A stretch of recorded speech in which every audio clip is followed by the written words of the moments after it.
Elon Musk deny कर देते हैं, बहुत सारे पॉलिटिशियंस हैं डिनाई कर देते हैं कि क्लाइमेट चेंज तो होता ही नहीं है।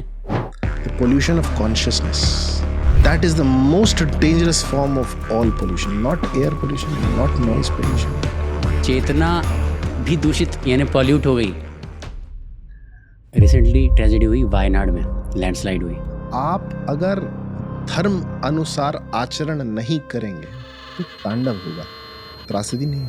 इकोनॉमी और इकोलॉजी, इसका समन्वय अगर कोई संस्कृति कर सकती है तो सनातन संस्कृति कर सकती है। सनातन सभ्यता वो है जहाँ घर घर में तुलसी पूजी जाती है, पीपल की पूजा होती है। उसके बावजूद आज इसी धरती पे हमें डिफॉरेस्टेशन।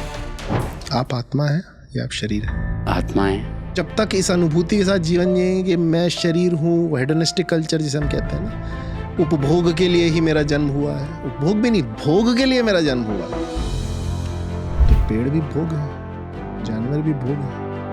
मेडिटेशन में सबसे पहला और जो सबसे प्राइमरी स्टेज होता है ना, आनापान सिखाता है। पूरी शिक्षा प्रणाली सांस लेना नहीं सिखा रही है, जो सबसे इंपॉर्टेंट काम है आपका।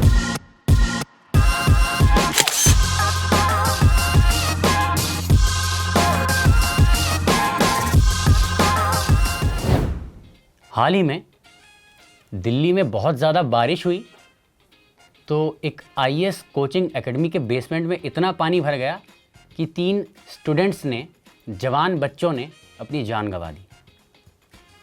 रिसेंटली वायनाड में लैंडस्लाइड्स हुई। पहाड़ों पे तो हम आए दिन देखते हैं भूस्खलन की घटनाएं होती रहती हैं। तो ये जो बदलते पर्यावरण, क्लाइमेट चेंज की जो समस्या है, क्या इसका कोई आध्यात्मिक समाधान है या शायद अध्यात्म ही इसका समाधान है? आज के एपिसोड में हमने इसी के ऊपर बात की है। नमस्कार, मैं रमन आपका स्वागत करता हूं द स्वानुभव शो में। आज हमारे साथ जो गेस्ट जुड़ रहे हैं वो हैं मनु सिंह जी। वो आर्य समाज से जुड़े रहे हैं, सर्वधर्म संवाद नामक एनजीओ चलाते हैं, वरेण्यम नामक संस्था चलाते हैं, मेडिटेटिव लिविंग की बात करते हैं, स्पिरिचुअल ट्रेनर हैं, एनवायरमेंटलिस्ट हैं, पीस एक्टिविस्ट हैं।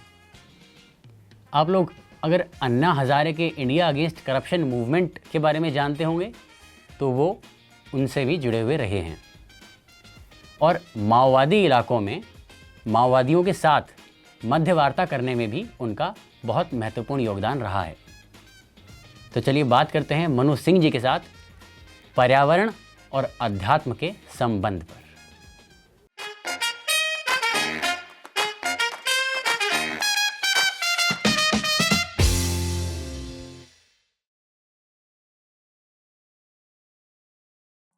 नमस्ते मनु जी, बहुत बहुत स्वागत है आपका द स्वानुभव शो में। आप एक पर्यावरणविद हैं, स्पिरिचुअल ट्रेनर हैं, सोशल जस्टिस पे भी बात करते हैं। तो आपकी जर्नी की अगर बात करें तो उत्तराखंड से आते हैं आप, जिसकी मेरी स्मृति है 2013 की लास्ट, जब केदारनाथ ट्रेजेडी हुई। तो अपनी जर्नी के बारे में थोड़ा बताइए और कैसे आप एनवायरनमेंट के फील्ड में, पर्यावरण के उसमें आए। देखिए, मेरा जन्म देहरादून में हुआ और मैंने देहरादून को 2 हिस्सों से देखा है। एक 1980s और 1990s का देहरादून है, जब दिल्ली से देहरादून पहुंचने में सड़क मार्ग से 9 घंटे लगते थे और पूरा देहरादून घूमने में 20 मिनट। आज हमारी सरकार का दावा है कि अगस्त में या अगस्त के एंड में या सितंबर में जो हाईवे का काम चल रहा है, दिल्ली से देहरादून 2 घंटे में पहुंच जाएंगे, लेकिन देहरादून घूमने में आपको 10 घंटे लगेंगे।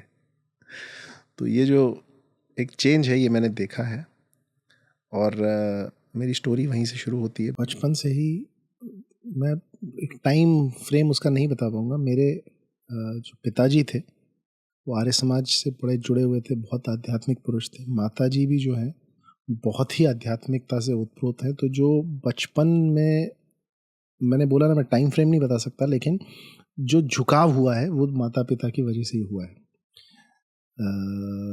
हमारे घर में एक संस्कृति थी कि पिताजी रोज किसी दर्शन पे बात करते थे या कोई कहानी सुनाते थे, और पुस्तकें भी उसी प्रकार की थी।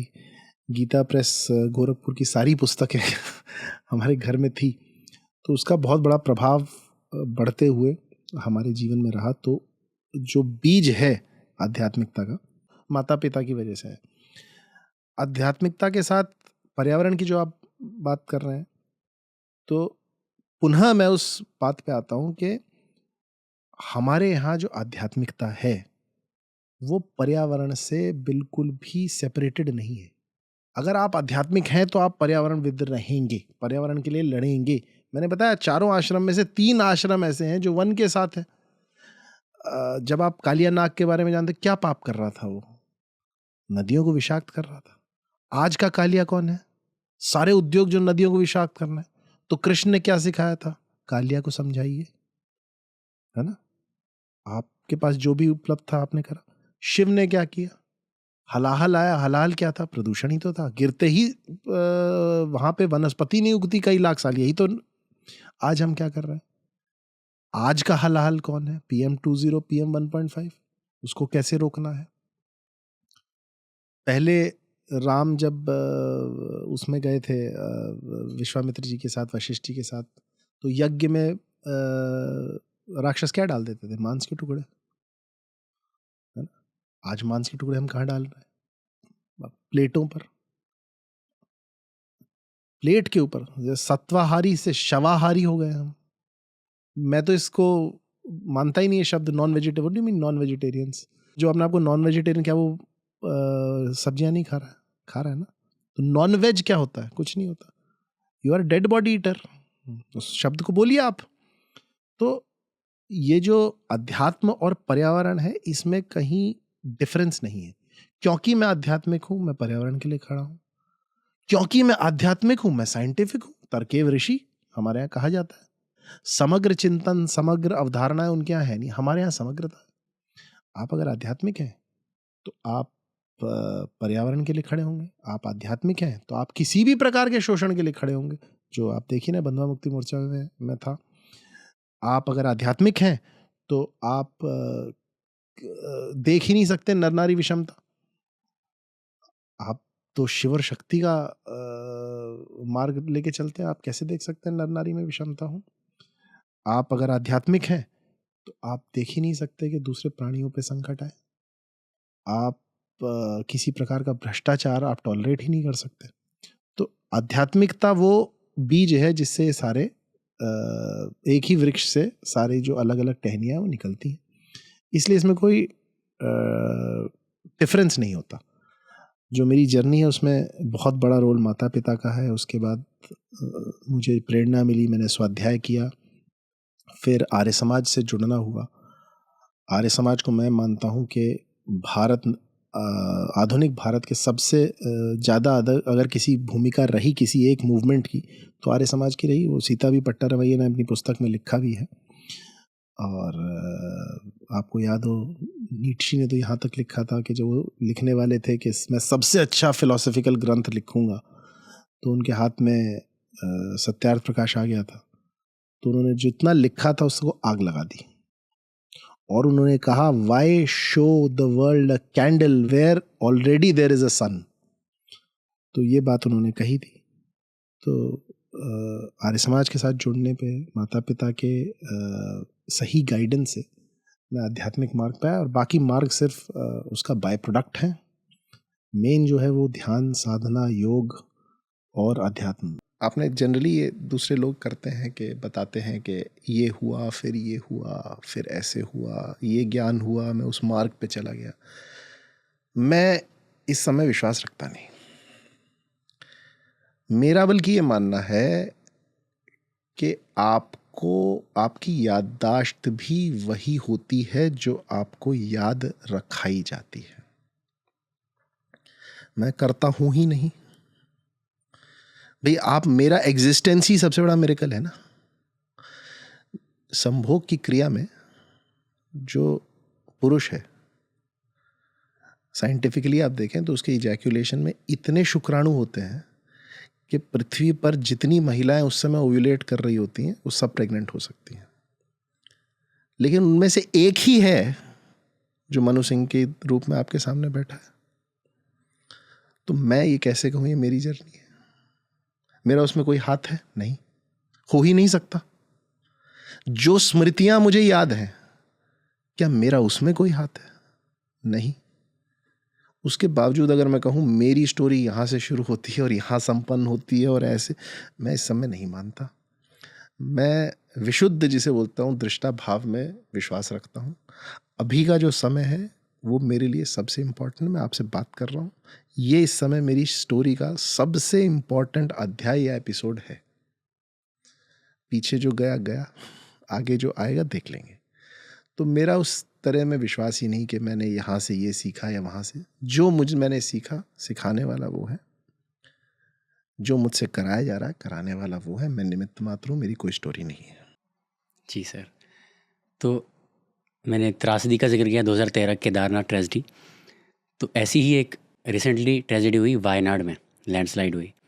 आप एक पर्यावरणविद हैं, तो एक एनवायरमेंटलिस्ट होने के नाते आप क्या कारण समझते हैं कि आपके अकॉर्डिंग क्या रीजंस रहे जो करीब 350-400 लोग अभी तक के आंकड़ों के अनुसार अभी जीवित नहीं हैं?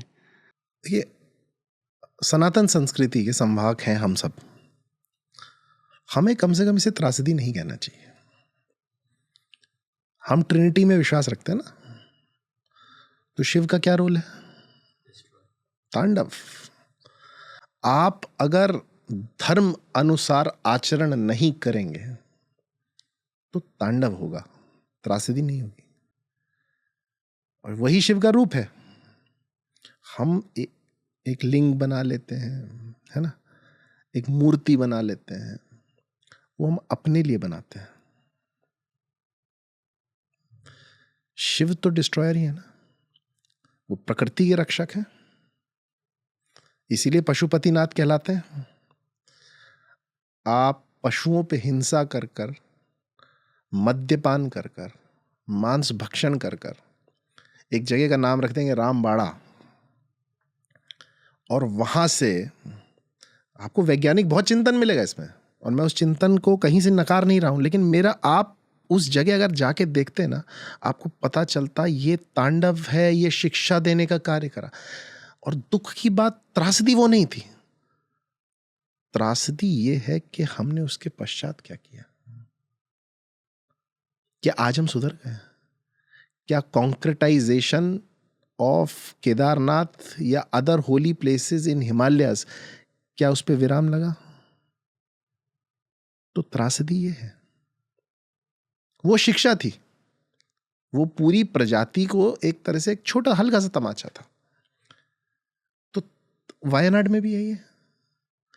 आप देखिए कि जो सबसे इकोलॉजिकल सेंसिटिव पारिस्थितिकियां हैं, जोन्स हैं, वहां पर जो आपका विकास है वो वैसा विकास नहीं हो सकता जैसा दिल्ली में। खैर, दिल्ली में भी आपने देख लिया विकास कैसा है और कहां तक वो स्थिर है। मैं नहीं कर रहा उसकी विवेचना, उसका अवलोकन, उसका क्रिटिसिज्म, लेकिन आप हर जगह अगर वैसे ही विकास की अवधारणा को, उसी विषाक्त सोच को आप पुष्पित करेंगे, आप पल्वित करेंगे, तो जो फल आएगा वो फल जो है वो विष से भरा ही आएगा। तो ये त्रासदी है केदारनाथ की। असली त्रासदी 2013 के बाद से है कि हमने उसमें कोई सीख नहीं ली। अभी क्या लग रहा है आपको केदारनाथ में त्रासदी नहीं हो रही है? रोज के विजुअल्स आ रहे हैं, पूरा पैदल मार्ग तबाह हो चुका है और इतना भयानक स्थिति है कि 5 साल से 10 साल में, मैं भविष्यवाणी कर रहा हूं आपके चैनल के माध्यम से, जितना हमारा लोअर हिमालयस का रीजन है वो रहने लायक नहीं बचेगा। हर मौसम जो है वो त्रासदी रहेगा, हर मौसम। तो ये तो हमें अपनी विकास की अवधारणा का अवलोकन करना चाहिए कि उसके केंद्र में क्या है। क्या उसके केंद्र में प्रकृति के साथ समन्वय है? सोचिए इस बात को। क्या उसमें वो ईश तत्व की बात है जो हम करते हैं? क्या ऐसे ही तीर्थ यात्रा करी जाती है? क्या इतने, अब मैं साइंटिफिक बात करूं, इतना भूकंपीय प्लेटें जो है, न्यू यंग फोल्ड माउंटेन है, सीस्मिक जोन है, क्या इतने हेलीकॉप्टर वहां उड़ाए जाने चाहिए? क्या वहां की जो प्रजातियां हैं जो हमसे पहले शिव की हकदार हैं, क्या उनके बारे में कोई विचार, कोई मंथन, कोई सोच हमारी इस अवधारणा में है? मुझे तो सिर्फ, अगर मैं उत्तराखंड को देखता हूं तो सिर्फ ठेकेदारवाद जो है उसको कैसे पोषित करा जाए, उसकी बात कैसे सुनी जाए, कैसे, क्या टर्म यूज करा था हमारी सरकारों ने, ऑल वेदर रोड। कोई भी वेदर वो ऑल वेदर रोड झेल पा रही है? देखिए, मैं डिफेंस के बारे में बिल्कुल कुछ नहीं कहूँगा, वो आपकी आवश्यकता है, उसके लिए सड़कें आपको चाहिए। मैं वैसा पर्यावरणविद नहीं हूँ कि मैं सिर्फ इसीलिए कंडेम कर रहा हूँ कोई चीज़ कि उसको कंडेम करना मेरी ड्यूटी है, नहीं, मैं उसके लिए बिल्कुल कुछ नहीं कह रहा हूँ। लेकिन तीर्थ जो है उनकी एक गरिमा होती है, उनका गौरव होता है, वो एक सांस्कृतिक परंपरा से उपजी हुई यात्रा है। उसको वापस आपको उसी गौरव और गरिमा पे लाना पड़ेगा, उसी साधना के साथ हमें तीर्थ करना पड़ेगा। ये जो इंस्टाग्राम रील बनाने वाला तीर्थ है, ये जो उपभोक्तावाद वाला, जो जिसे लालच और लोलुपता की संस्कृति जिसका पोषण कर रही है, ये तीर्थ हमें नहीं चाहिए। सर, कंज्यूमरिज्म पे तो मेरे को आपका टेक समझ में आया, बट एक आर्गुमेंट ये आता है कि टूरिज़्म इजी करने से वहाँ लोकल्स की भी मतलब आमदनी बेहतर होती है, इकोनॉमिक डेवलपमेंट होता है उस स्थान का, तो उसका कुछ ऐसा व्यवहारिक समाधान है? हालांकि मान लिया कि आज से हज़ारों साल से भूखी तो नहीं मर रहे थे वहाँ के लोग भी, अब तक भी खा ही रहे थे, बट जैसा आपने कहा सेम पैरामीटर ऑफ डेवलपमेंट हर जगह लागू नहीं कर सकते, पर इसका क्या प्रैक्टिकल सोल्यूशन है? आप खुद सोचिए, क्या स्विट्जरलैंड में लोग भूखे मर रहे हैं? क्या इकोलॉजिकल टूरिज्म हम नहीं बढ़ा सकते आगे? क्या हम ऐसा पास सिस्टम नहीं कर सकते कि इतने से ज़्यादा अधिक वाहन आगे नहीं जाएंगे? आप पूरे पहाड़ में घूम लीजिए, आप कह रहे हैं लोकल्स की बात, आपको पहाड़ी खाना नहीं मिलेगा कहीं। नूडल्स, वही चाउमीन मिलेगी, वही मैगी मिलेगी, है ना, कहीं नहीं मिलता। आप रागी या मंडवे की रोटी मांगे भट्ट की दाल के साथ, तो आप पूरा उत्तराखंड घूम जाएंगे, आपको नहीं मिलेगा। इस पे सरकार क्या विचार कर रही है? फूड तो कल्चर का बहुत इंपॉर्टेंट पार्ट है। अगर आप कल्चर को ही बढ़ाना चाह रहे हैं तो इस पे क्या विचार है सरकार का? आप जब उत्तराखंड में आप प्रवास पे जाते हैं तो आप देख सकते हैं कि लैंडस्लाइड कहाँ कहाँ हो रही है। जहां जहां सड़क पहुंच रही है वहां वहां लैंडस्लाइड हो रही है। क्या आपको सड़क निर्माण में इस चीज का ध्यान नहीं रखना चाहिए कि आपने देखा जो बाढ़ है ना, पहले भी तो बाढ़ आती थी, लेकिन पानी के साथ जो स्लज का निर्माण होता है वो क्यों होता है? क्योंकि जो ठेकेदार है वो वहां से एक्सट्रैक्ट करके नीचे नदी में डाल देता है, उस समय नदी सूखी है। ये तो कॉमन सेंस की बात है, इसमें कोई बड़ा विज्ञान लगाने की आवश्यकता नहीं। सरकार ने क्या किया इसके लिए? तो सिर्फ और सिर्फ ये सोचना कि जब प्रश्न उठाया जाएगा तो इकोलॉजी को इकोनॉमी के अगेंस्ट हम पिट कर देंगे और सॉल्यूशन मिल जाएगा, ये तो कोई सॉल्यूशन नहीं है। क्या इकोनॉमी जो है वो इकोलॉजी के साथ समन्वय नहीं स्थापित कर सकती? हमें इस पे चिंतन करना चाहिए। क्या कौटिल्य का जो अर्थशास्त्र है उसके मूल में यही नहीं है जो हर चीज सिखाई जा रही है? मैं इको स्पिरिचुअलिटी की बात करता हूं। हमारी पूरी सनातन परंपरा जो है वो वनों के आधारित ही है, वनों के इर्द गिर्द ही है। सिर्फ एक गृहस्थ आश्रम है, वो 25 वर्ष जब आपको वनों में नहीं रहना है। ब्रह्मचर्य में आप कहाँ रहते थे? वन में। वानप्रस्थ का अर्थ ही एक होता है वन में प्रस्थान करना, और सन्यास वन में। तो आपने एक मॉडल इतना अच्छा विश्व को दिया था जिसके बलबूते पर आप विश्व गुरु थे, अगर आपको दोबारा विश्वगुरु बनना है तो ये इकोनॉमी और इकोलॉजी, इसका समन्वय अगर कोई संस्कृति कर सकती है तो सनातन संस्कृति कर सकती है। लेकिन आप क्या कर रहे हैं? तो सोचना चाहिए कि हम सनातन संस्कृति की बात करते हैं, हम वसुधैव कुटुंबकम की बात करते हैं, हम बात करते हैं कि विश्वगुरु हम बन जाएंगे। अगर पाश्चात्य अंधानुकरण से हम विश्वगुरु बन रहे हैं तो मुझे वैसा विश्वगुरु नहीं बनना है। अगर हम अपनी सात्विकता, अपनी सनातन संस्कृति के साथ विश्वगुरु बन रहे हैं तो हम गुरु हैं। नहीं तो अगर दानवों की रेस में आपको जीतना है तो आप विश्वगुरु नहीं कहलाएंगे। सर, आप वनों की बात कर रहे हैं। हमारे जो वनवासी समाज के लोग हैं वहाँ कुछ माओवादी हैं और उनके साथ भी आपका जैसे इंटरेक्शन रहा है। एक बार कुछ माओवादियों ने 5 शायद पुलिस वालों को बंधक बना लिया था। फिर जैसा महात्मा बुद्ध कहते हैं मध्य मार्ग, तो आपने मध्यस्थता करने के लिए उनसे कुछ संवाद भी स्थापित किया था। तो माओइस्ट रीजन्स में भी आपका एक्सपीरियंस रहा है, तो वो कैसा रहा है? ये आपकी लाइफ की जर्नी में भी उसने क्या ऐड ऑन किया एज ए लर्निंग, और हम क्या कर सकते हैं, हम शहरों में बैठ के हम क्या कर सकते हैं उन लोगों के लिए, उनकी डिमांड्स को फुलफिल करने के लिए? देखिए, मैंने अपनी जो शिक्षा थी ना स्कूल के बाद की, वो JNU से ग्रहण करी। तो माओवाद, कम्युनिज्म, इसका मुझे अच्छा आइडिया था और मैं फैसिनेटेड भी था। हालांकि मैं उस समय अखिल भारतीय विद्यार्थी परिषद से जुड़ा हुआ था, लेकिन मेरा ये मानना है कि जब आप युवा होते हैं तो कम्युनिज्म आपको फैसिनेट जरूर करता है। और मेरा ये भी मानना है कि आप इंटेलिजेंट हैं अगर कम्युनिज्म आपको फैसिनेट करता है। लेकिन उसके बाद आपको समझ आना चाहिए कि आप अगर कम्युनिज्म से बाहर नहीं निकलते तो आप अपनी इंटेलिजेंस खो दे रहे हैं। सरकार, सिस्टम हर जगह खराब है। उत्तराखंड में खराब है, बंगाल में खराब है, उसकी अपनी कमियां हैं। लेकिन भारत का प्रजातंत्र हमसे बना है। हम इसे बाहर की दृष्टि से नहीं देख सकते, हम उसका अंश हैं। हमारी वजह से ही वो खराब है। हम अपने भीतर वो परिवर्तन लाएंगे, अपने समाज में परिवर्तन लाएंगे तो ये परिवर्तित भी हो जाएगा। मैंने माओवादियों को बड़े करीब से देखा है। जिन चीजों की वो बात करते हैं वो किसी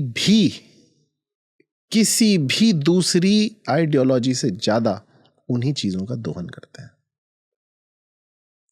चाहे वो स्त्रियों का हो, चाहे वो बच्चों का हो। मैंने तो फेसबुक पे फोटो डाल रखी है उस यात्रा की। 8 साल के बच्चे को बंदूक थमा रखी है आपने। मुझे 70% उनके फुट सोल्जर्स थे, वो 12 साल के नीचे के थे। और यही लोग जो माओवाद का समर्थन करते हैं, मैं बंधुआ मुक्ति मोर्चा में रहा हूं, ये लोग फिर आके चाइल्ड लेबर की बात भी करते हैं। तो इस मामले में कोई कंफ्यूजन नहीं होना चाहिए कि माओवाद एक कैंसर है। उसको तुरंत प्रभाव से भारत से हटा देना चाहिए। उसका जहां से पोषण हो रहा है हम सबको पता है कहां से होता है। और यहाँ विचारधारा की बात हो रही है, किसी व्यक्ति की नहीं, माओइस्ट जो की नहीं वो हो रही। मुद्दे उठाते हैं उन मुद्दों पे सरकार को काम करना चाहिए, है ना। आप एक बात सोचिए कि आपको तंबाकू की वजह से कैंसर हो जाता है। आप एक चिकित्सक पे जाते हैं, चिकित्सक क्या कहेगा? पहले तंबाकू छोड़ो, तंबाकू की तरफ देखना बंद करो, तब इलाज करूंगा, नहीं कहेगा ना। वो चिकित्सक है।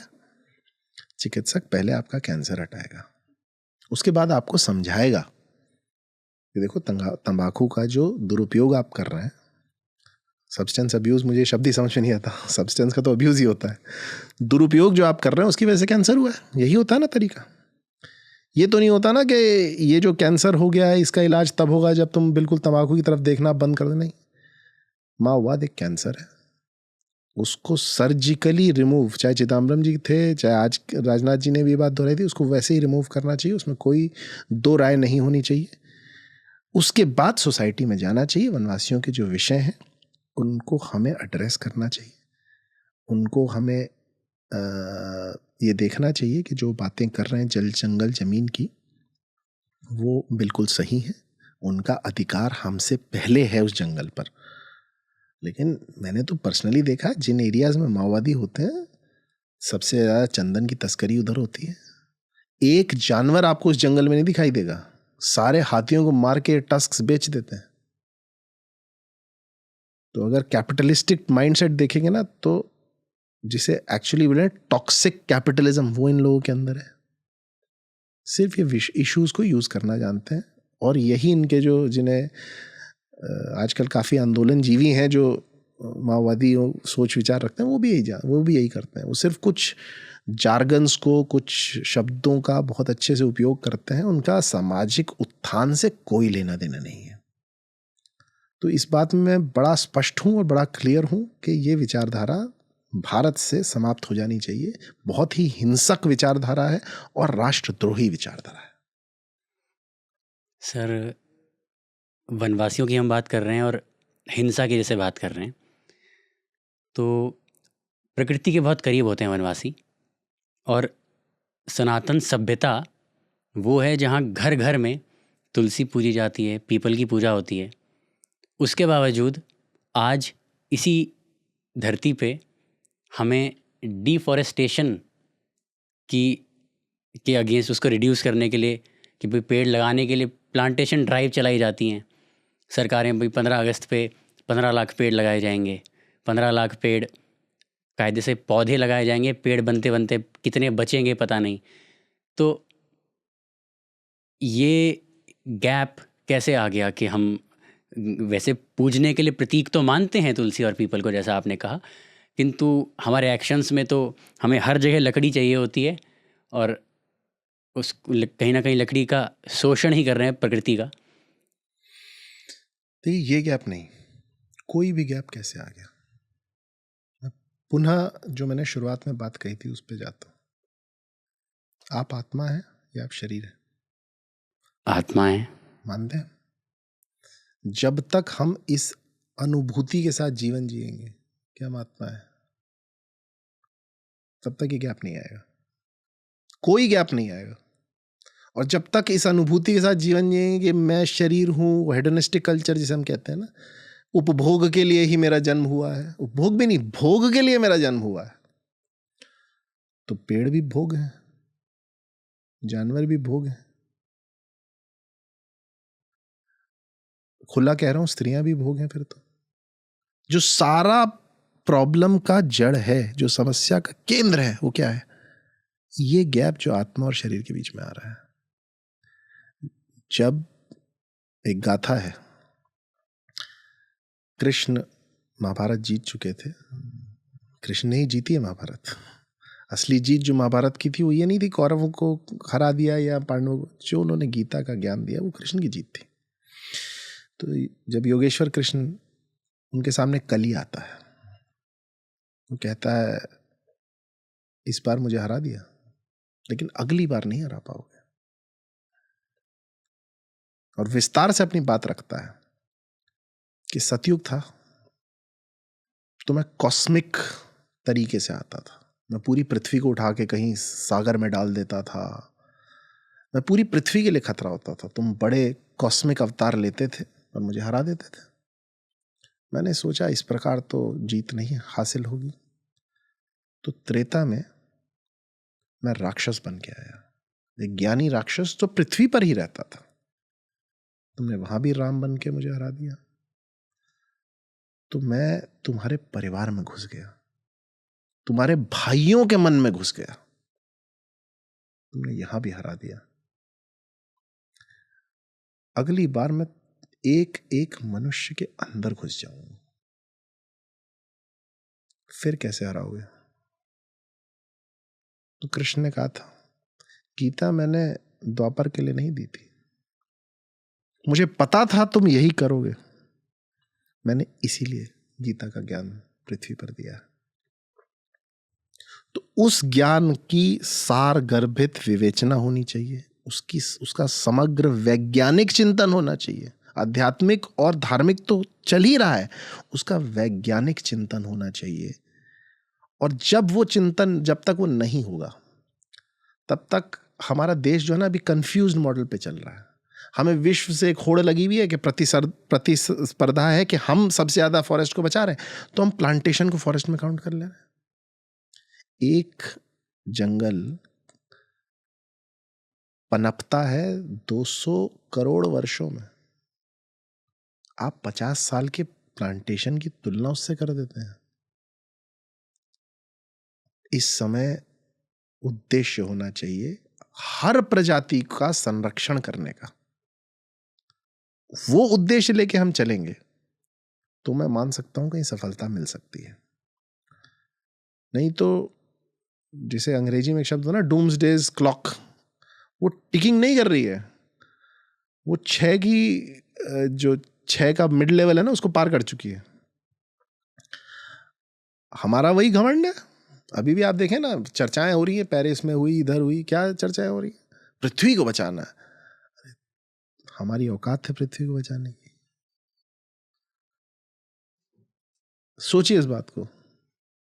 सर, एलन मस्क डिनाई कर देते हैं, बहुत सारे पॉलिटिशियंस हैं डिनाई कर देते हैं कि क्लाइमेट चेंज तो होता ही नहीं है, तो हम चेंज हो जाते हैं। तो ऐसे में देखिए, ना एलन मस्क की गलती है, ना मोदी साहब की गलती है जब उन्होंने कहा कि क्लाइमेट चेंज नहीं हुआ, हम चेंज हुए। डोनाल्ड ट्रंप तो मानते ही नहीं। तीनों की किसी गलती नहीं, मैं मानता ही नहीं हूं। जो राजनेता होता है वो भी हम में से निकलता है। हमें उस सोच की विवेचना करनी पड़ेगी। तो ये जो थॉट है, हमें क्या पढ़ाया जा रहा है? आप खुद आज देख लीजिए, पर्यावरण के सम्मेलन में जाइए, हम प्रण लेते हैं कि 2 डिग्री से ऊपर हम बढ़ने नहीं देंगे। अब आप, डोनाल्ड ट्रंप ने बिल्कुल ठीक कहा ना, 2 डिग्री बढ़ जाए क्या हो गया, बहुत अच्छा रहेगा, हमारा वेदर थोड़ा वार्म हो जाएगा। तो आप सोच में देखिए, जिस सोच का प्रवाह चल रहा है वो सोच क्या है? मैं आपसे पूछता हूं, ये कप है, मैं इसका तापमान 2 डिग्री सेंटीग्रेड यानी लगभग 6 साढ़े 6 डिग्री फ़ारेनहाइट में, उतना एक्यूरेट नहीं भी हो सकता, बढ़ा दूं, आप इसे आराम से पकड़ पाएंगे? आपको कोई तकलीफ तो नहीं होगी अगर मैं 2 डिग्री बढ़ा के इसको आपको दूं? शायद आपको पता भी ना चले कि 2 डिग्री बढ़ा है। लेकिन अगर मैं आपका तापमान 2 डिग्री सेंटीग्रेड यानी 6 साढ़े 6 डिग्री फ़ारेनहाइट बढ़ा दूं, बुखार हो जाएगा। आप फंक्शन कर पाएंगे 104.4 में? कपकपी आने लगेगी ना। हमने यही किया है, यही तरीका है समझाने का। हम क्यों नहीं ऐसे समझा रहे, उसका कारण आप समझिए। हम सनातन संस्कृति को नहीं मान रहे। उसके केंद्र में जाइए, सृष्टि जड़ नहीं है, चेतन है। अगर जड़ता में ही आप जड़ बुद्धि लगाएंगे तो 2 डिग्री का महत्व आप नहीं समझ पाएंगे। लेकिन अगर आप वसुंधरा को चेतन मानेंगे, जीवित मानेंगे, तब आपको पता चलेगा कि आप वायरस हैं। और वायरस को हराने के लिए जो पैथोजन होता है ना, प्रतिरक्षा जो होता है शरीर का, वो जिन कणों को छोड़ता है ना, शायद वो कोविड था, वो त्रासदी है केदारनाथ की, वायनाड की, जिसे हम कह रहे हैं त्रासदी, वो सब त्रासदी हम है। हमारी ये जड़ता से जुड़ी हुई सोच है। तो जब तक ये परिवर्तित नहीं होगी, कितने ही पेड़ लगा लीजिए, कितने ही पेड़ लगा लीजिए, जब तक इस प्रदूषण को हम एड्रेस नहीं करेंगे, the pollution of consciousness, that is the most dangerous form of all pollution, not air pollution, not noise pollution. Noise तो खैर खुद ही pollution है, sound pollution बोलना चाहिए उसको, not water pollution. ये जो सोच है कि मैं चेतन हूं, बाकी सब जड़ है, मैं उसका उपभोग करने के लिए बना हूं, आत्मा है नहीं। पॉल्यूशन ऑफ कॉन्शियसनेस सर थोड़ा समझाएंगे, क्योंकि मनोबुद्धि अहंकार चित्तानि नाहम शिवोहम शिवोहम, इसके कई सारे अनुवाद पढ़े तो मैं वो शुद्ध अनंत परम तत्व चेतना हूँ, शिव मैं ही हूँ, शिवोहम। तो चेतना तो अपने आप में एक शुद्ध एंटिटी समझता था मैं। चेतना भी दूषित यानी पॉल्यूट हो गई, तो वो पॉल्यूट हुई तो कैसे हुई, और आपके अनुसार उस दूषित चेतना को हम शुद्ध कैसे कर सकते हैं इसका समाधान? देखिए, सबसे पहले आप उस प्रकृति को समझिए जो हमारी प्रकृति है। हम क्या कहते हैं कि मानव जीवन का उद्देश्य क्या है? सच्चिदानंद की प्राप्ति। हमने सच्चिदानंद बोल दिया, ईश्वर है। क्या सत्य चित्त आनंद ईश्वर की प्रवृत्ति? सत्य चित्त आनंद ही है। आनंद की प्राप्ति आप करें सत्य और चित्त के मार्ग पर, यानी कॉन्शियसली एंड ट्रूथफुली। यह हमारे जीवन का उद्देश्य है, आनंद की प्राप्ति कॉन्शियसली एंड ट्रूथफुली। तो हम जब तक इस परस्यूट में लगे रहेंगे, हमारी चेतना शुद्ध रहेगी। लेकिन जैसा बुद्ध ने भी बड़े क्लियर तरीके से कहा था, कुछ चीज होती है संस्कार। जैसे आपने आते ही मुझसे पूछा और मैंने तुरंत डिनाई कर दिया। आपने कहा आपकी स्टोरी, मैंने कहा कोई स्टोरी नहीं है, मैं वेसल हूं, मैं निमित्त मात्र हूं, मुझसे जो कराया जा रहा है मैं कर रहा हूं। लेकिन हमारे संस्कार होते हैं जो हमें बांधते हैं। ताकत नहीं होती उनमें, ताकत हम ही देते हैं उन्हें। एक राजस्थान की कहानी है कि एक ऊंट वाला था, उसके पास 7 ऊंट थे और 6 रस्सी थी। तो जो उसके साथ ट्रैवल कर रहा था, उसके मार्ग का पथिक था, उसने पूछा कि आप ये कैसे करेंगे, अब बांधने का समय आएगा। तो उसने कहा देखिएगा आप।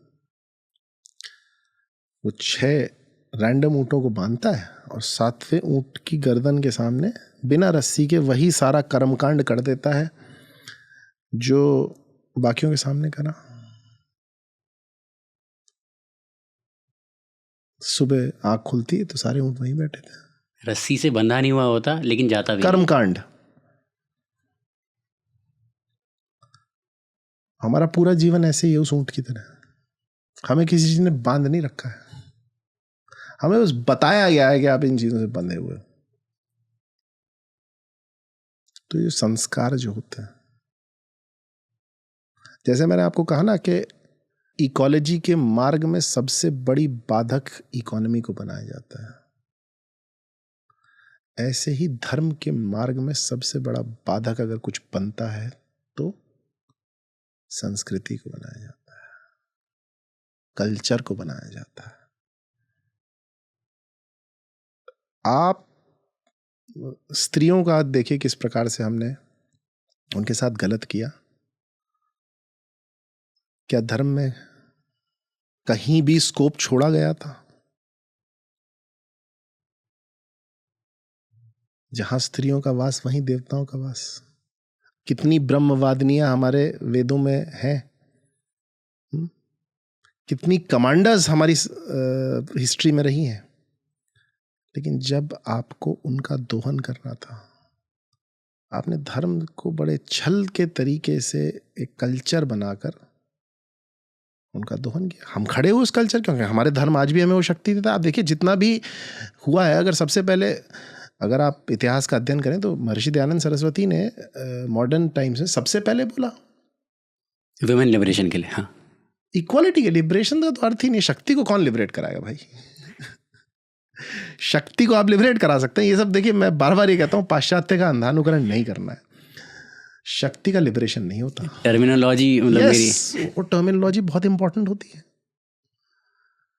बहुत इंपॉर्टेंट होती है। तो हमने किसका सहारा लिया? संस्कृति का सहारा लेकर हमने वो दोहन किया। आज हम राम का दोहन नहीं करने क्या? मतलब अयोध्या में ही क्यों मांसाहार नहीं होगा? राम तो पूरे विश्व के हैं, भारत के तो हैं ही। कम से कम जहां जहां उनकी पदचाप पड़ी है वो तो उनका एरिया, इलाका है। तो ये तो टोकनिज्म हुआ ना। तो संस्कृति, संस्कार, ये वो काल्पनिक रस्सियां हैं जिन्होंने इस ऊंट को बांध रखा है। बांधने वाला मनुष्य है इंटेलिजेंट। आप उस इंटेलिजेंट मनुष्य को अगर बनेंगे, आप वो विवेक इस्तेमाल करेंगे, आंखें खोलेंगे, तब आपको पता चलेगा कि राम मंदिर की लड़ाई एक सिविलाइजेशनल बैटल है,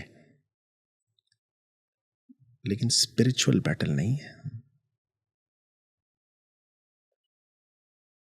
स्पिरिचुअल बैटल वो है जो राम ने बताई है, और इसको बड़ा स्पष्ट होना चाहिए। मैं उसकी बात नहीं कर रहा कि राम मंदिर बनाना गलत था या ये था। उसका अपना एक बहुत इंपॉर्टेंट योगदान है और बहुत इंपॉर्टेंट जगह है हमारे हिस्ट्री में। जो हमारे साथ हुआ बहुत बर्बरिक था, बहुत ही हमारे मस्तिष्क को प्रभावित करने वाला था, हमारी चेतना को दबाने वाला था। बहुत अच्छा हुआ, लेकिन सिविलाइजेशनल बैटल सिविलाइजेशनल रहनी चाहिए, स्पिरिचुअल नहीं होनी चाहिए। अगर असली युद्ध हमें देखना है तो देखिए राम ने क्या सिखाया है। मुकुट का नाप लिया जा रहा है, घोषणा होने वाली है, तभी कोई आके पीछे से कहता है कि वनवास जाना पड़ेगा।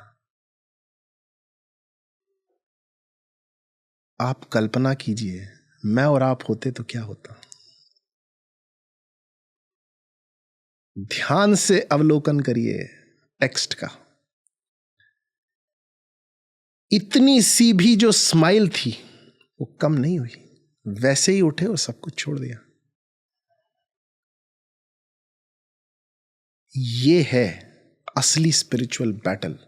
गीता में जो स्थिति प्रज्ञा की बात करते, जो स्थित प्रज्ञ की बात गीता में करी है, जो दृष्टा भाव की बात गीता में करी है, राम और कृष्ण उसका जीता जागता उदाहरण है। और हमारी जो संस्कृति, हमारी जो चेतना आज तक इस देश में बची हुई है ना। आप कभी भी विदेश जाएं, अच्छे से अच्छे देश में जाएं, जब भारत उतरते हैं ना तो आपको चेतना की अनुभूति होती है। अगर आप दृष्टा भाव में अपने आप को हल्का सा भी आप रखते हैं, वो इसीलिए कि ऐसे महापुरुष इस धरा पर चले हैं। तो वो जो स्थित प्रज्ञ की बात हम करते हैं, वही तरीका है इस संस्कार से मुक्त हो जाने का। बुद्ध ने बताया था ना, संज्ञा, विज्ञान, संस्कार। चेतना को प्रदूषित ना संज्ञा करता ना विज्ञान करता, संस्कार करता है।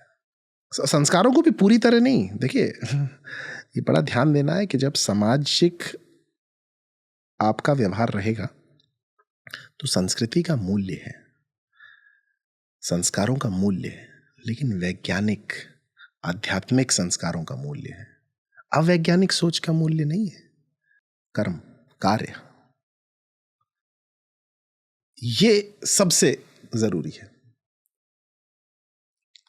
कबीरदास जी का याद आ गया मुझे, मन ना रंगाए रंगाए जोगी कपड़ा। और हम मन की बात नहीं कर रहे, तो वही पोल्यूशन है। चेतना शुद्ध करनी है तो संस्कार से मुक्त होना है। संस्कार से मुक्त नहीं, अवैज्ञानिक संस्कार, अधार्मिक, अध्यात्म से पलायन हो चुका है जिन संस्कारों का, उनसे अपने आप को मुक्त करना है। सामाजिक दृष्टिकोण में, सामाजिक व्यवहार में संस्कारों का बहुत अहम मूल्य है, उसको नकारना नहीं चाहिए। वही हमारी जो पूरी सनातन संस्कृति रही है, वो विज्ञान और अध्यात्म, ये दो चीज़ें उसमें कभी भिन्न नहीं हुई। ये एक तरह से it's a marriage of science and spirituality. There is no divorce between science and spirituality. ठीक है, तो और आप उसे देखते भी हैं, आप उसे अगर ऑब्जेक्टिव और सब्जेक्टिव के टर्म्स में समझें तो एक तरह से आप लॉजिकल इंटरवेंशन को भी उतनी ही उतना ही करीब रखेंगे अपने आप को जितना इमोशनल इंटरवेंशन को। शिव और शक्ति, यिन और यांग, आपको तो पता होगा अभी जो एंटैंगल्ड फोटोन की फोटो ली गई है, बिल्कुल यिन और यांग की तरह है। इसी को हम सेपरेट कर देते हैं। यही जो सेपरेटनेस है ना सोल से, हमारी सबसे पहले जो गैप आ रहा है, उसको आप कम कर दीजिए। आपको किसी चीज में काम करने की आवश्यकता नहीं पड़ेगी। ना आपको विमेन राइट्स में काम करने, ना एनिमल राइट्स में काम करना पड़ेगा, ना आपको वर्ल्ड में ऑपरेशन पे बात करनी पड़ेगी, ना आपको एनवायरनमेंट को बचाना पड़ेगा। मैंने आपसे कहा ना, हम तो इतनी ईगो में आ गए कि हम कह रहे हैं धरती का संरक्षण हम करेंगे धरती का संरक्षण।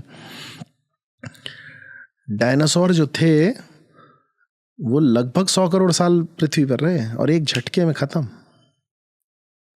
हमारी औकात है, हम क्रस्ट से अभी 200 किलोमीटर नीचे नहीं जा पाए। हम, आपको पता ना, जब हम कहते हैं वी आर स्पेस ट्रैवलर्स, तो अगर इसको आप ग्लोब माने तो इसके 1 इंच ऊपर आकर हम अपने आप को स्पेस ट्रैवलर कहने लगते हैं, जबकि कितना बड़ा ब्रह्मांड है। कितना बड़ा है उसके बारे में तो मैं आपको क्या ही बोलूं। कितना बड़ा है वो तो, मतलब बिलियंस क्या, 1000 बिलियन स्टार्स तो हमारी गैलेक्सी में है। ऐसी बिलियंस ऑफ गैलेक्सी हैं। और फिर मल्टीवर्स का सिद्धांत है, अभी प्रमाणित नहीं हुआ है, लेकिन आपको तो पता होगा, हमारे यहाँ तो मल्टीवर्स का कॉस्मिक बबल थ्योरी जो है सबसे पहले हमारी संस्कृति ने ही दी है। सिंगुलैरिटी की थ्योरी हमारी संस्कृति ने दी है। तो खैर उसके वो बड़ा विषय हो जाएगा। लेकिन अगर हमें चेतना को शुद्ध करना है, सामाजिक चेतना को शुद्ध करना है, तो इस समय एक ही मार्ग है। ना वो कैपिटलिज्म का है, ना वो कम्युनिज्म का है, वो मार्ग भारत का है। We must return to the sattvic principle and tenets of our Sanatan culture, otherwise we are doomed. Animal cruelty में अब अगर आहार की बात करें तो प्लैनेट के लिए एनिमल्स के प्रति कंपैशन तो चलो एक स्टैंड पॉइंट है, प्लैनेट के लिए सात्विक और शाकाहारी जो आहार है कैसे बेनिफिशियल है? कैसे बेनिफिशियल है, देखिए मैं आपको अभी फिगर्स दूंगा, लेकिन उससे पहले मैं थोड़ा सा कटाक्ष करना चाहता हूँ। आप एक प्रजाति है मनुष्य प्रजाति। आइंस्टाइन ने क्या कहा था, मधुमक्खी को अगर आप विलुप्त कर दें तो मनुष्य प्रजाति के 5 या 7 साल रहेंगे। 5-7 साल में फिर धरती खत्म हो जाएगी। मधुमक्खी कितनी इंपॉर्टेंट है। अब मैं आपसे पूछता हूं, अगर मनुष्य विलुप्त हो जाए तो धरती सुधर जाएगी या बिगड़ जाएगी? शायद सुधर ही जाएगी। शायद नहीं, क्यों? कार्बन डाइऑक्साइड, कार्बन मोनोऑक्साइड का उत्सर्जन खत्म हो जाएगा। जो हमने शहरीकरण के नाम पर प्रकृति का दोहन करा है, विनाश करा है, वो धीरे धीरे प्रकृति वापस आ जाएगी। 500 साल के अंदर सब कुछ हील हो जाएगा। आपको पता है ना, मैं आपको एग्जांपल देता हूँ, वो जो रशिया के पास चेरनोबिल डिजास्टर हुआ था ना, वहाँ कह रहे थे रेडिएशन है, रेडिएशन, वहाँ कोई नहीं जाएगा। वहाँ ये लोग गए तो इतना सुंदर वन वहाँ बन चुका है, वहाँ पे बड़े बड़े भालू हैं, भेड़िए हैं, बहुत अच्छे से जीवन जी रहे हैं। क्यों? क्योंकि रेडिएशन में जी लेंगे, लेकिन हमारे मनुष्यों के साथ नहीं जी पाएंगे। इतने खतरनाक हम हो चुके हैं। अब मैं आपकी बात पे आता हूँ। 28 किलो अनाज लगता है 1 किलो गोमांस की उत्पादन में। कितना? 28 किलो। तब लगता है जब पूरे विश्व की 40% जनसंख्या कुपोषित है। यानी एक आदमी 28 आदमी का भोजन कर रहा है। इस समय पूरी धरती पर जो सारे स्तनधारी जीव और अन्य जीव हैं, गैंडा है, हाथी है, शेर है, बंदर है, भालू है, पोलर बेयर है जिसे हम ध्रुवीय भालू कहते हैं, उन सब का वजन जो है, ब्लू व्हेल है सबसे बड़ा प्राणी, उन सब का वजन स्तनधारी जीवों का 3% है। और 97% वजन हमारा है और उन प्रजातियों का है जिनको हम खाने के लिए कृत्रिम रूप से उगाते हैं। खाने के लिए भी नहीं उगाते, अपने जिह्वा के तंतुओं के लिए उगाते हैं। इससे बड़ा डिसबैलेंस आप सोच सकते हैं? 97% वजन हमारा और हमारे द्वारा उगाई, कृत्रिम रूप से उगाई जाने वाली प्रजातियों का है, बाकी सब 3% में समेट दिया हमने।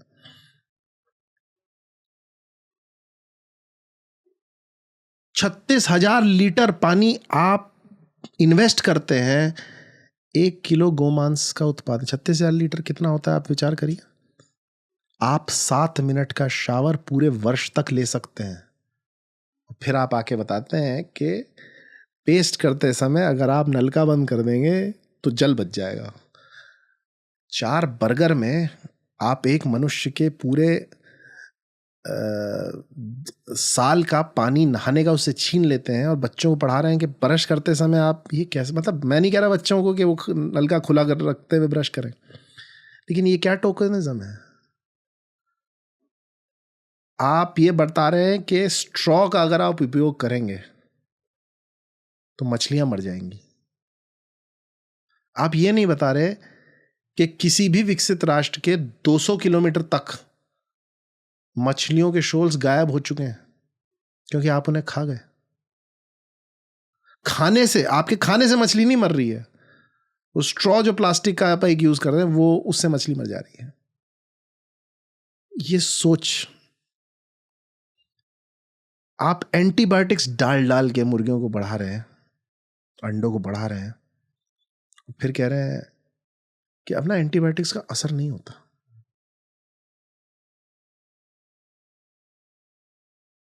अब सोचिए कितना बड़ा खतरा है। मैं तो एक बात कहता हूं बिल्कुल स्पष्ट, ना आपको क्या कार्बन उत्सर्जन की बात करनी पड़ेगी, ना आपको किसी और उद्योग की बात करनी पड़ेगी। आप मांस उद्योग को बंद करा दीजिए, और कुछ नहीं करना आपको पृथ्वी को बचाने के लिए, और कुछ नहीं करना। स्पीशीज एक्सटिंक्शन सबसे बड़ा कारण मांस उद्योग, सबसे ज्यादा ग्रीन हाउस गैसों का उत्पादन सबसे बड़ा कारण, ट्रांसपोर्टेशन इंडस्ट्री से 40% बड़ा कारण मांस उद्योग, और भारत में बढ़ रहा है। हमारी देश जो है वो इस समय गोमांस में, मैं नहीं कह रहा गाय का, मुझे भी पता है भैंस का है, सांड का है, गोमांस का उत्पादन हम ब्राजील को पीछे छोड़ने वाले हैं। बीच में तो एक बार छोड़ भी दिया था। ये है हमारी सात्विक संस्कृति कि सिर्फ मंदिर के लिए लड़ेंगे। और ये वो देश है जहाँ सांस्कृतिक नायक कृष्ण गाय के को पालते थे। आध्यात्मिक हमारी चेतना में जिस शिव का वास है सावन में, उस शिव की सवारी बैल है। और अगर घोड़े की बात करें तो महाराणा प्रताप के चेतक कितना प्रेम करते थे वो। और वहीं पे हम बीफ एक्सपोर्टिंग में कितने लीडिंग एक्सपोर्टर। नहीं, आप रमन जी आप सोचें ना एक बात को, हम विचार नहीं कर रहे ना। आजकल वो चल रहा है ना थूक जिहाद, कितना बुरा लगता है, कितना क्रोध आता है यार। कि आप सोचिए, मैं आपको घर में बुलाऊं, बहुत अच्छा सात्विक आहार आपके लिए बनाऊं और सब में थूक दूं, आपको कैसा लगेगा? आप मुझे जूते से मारेंगे, और वो हिंसा भी नहीं होगी। कौन करता है ऐसा? लेकिन आप फिर सोचिए ध्यान से, थोड़ा और सोचिए, सबसे पहला आहार क्या है? जल है, वायु है, या भोजन है? वायु है ना? सही बोला मैंने? उसमें जो सारी उद्योग थूक रहे हैं और विषैला थूक रहे हैं, ह्यूमन सलाइवा तो फिर भी अच्छा होता है। मैं थूक जिहाद का कोई समर्थन नहीं कर रहा हूँ, ये बात मैं बड़ा स्पष्ट किया। कई लोग इसमें से क्लिप बना के निकाल लेंगे कि देखो उनको तो डंडे से मारना चाहिए। लेकिन यहां विरोध कहां चला गया? मैं चेतनता की बात कर रहा था ना, जो पोल्यूशन ऑफ कॉन्शियसनेस। समझिए, हमारे चुनाव संपन्न हुए, किसी राजनीतिक दल ने अपने मैनिफेस्टो में इस बात को रखा? $80 बिलियन हम 2022 में आपदाओं में खो दिया। हमने बजट में उसका जिक्र किया। क्या हम अंदर से आंदोलित हुए, उद्वेलित हुए कि यार ये राजनीतिक दल इसकी बात क्यों नहीं कर रहे? हम सबसे ज्यादा प्रभावित, आज दिल्ली में बैठे हैं आपको अंडा फ्राई की तरह 50 दिन पकाया गया। समर्स में एक दिन 50 दिन थे जब 42 डिग्री से नीचे तापमान नहीं गया। त्रासदी थी। सोचिए आपका प्रतिरक्षा इम्यून सिस्टम कितना झेला है उसे। अब बारिश में देखिए आप कैसे लोगों बेसमेंट में घुस घुस के मरे हैं हर जगह आप, और रो रहे हैं हम। और हमें रोना चाहिए। हमने मांगा था क्या? हमने तो सरकार से नहीं मांगा ना। हमने चुनावों के दौरान ये खत्म होगा, पराली जलने लगेगी, PM 2.5 PM 10 बढ़ जाएगा, फिर देखिए सर्दी का तांडव आएगा। एक मौसम नहीं है दिल्ली NCR में जो त्रासदी ना हो। और हमारी सोच, हम वहीं फंसे हैं ना, संस्कृति, इकोनॉमी। तो ठीक है, हम बच्चों के लिए क्या छोड़ के जाएंगे? FD। जब सांस लेने के लिए हवा नहीं मिलेगी,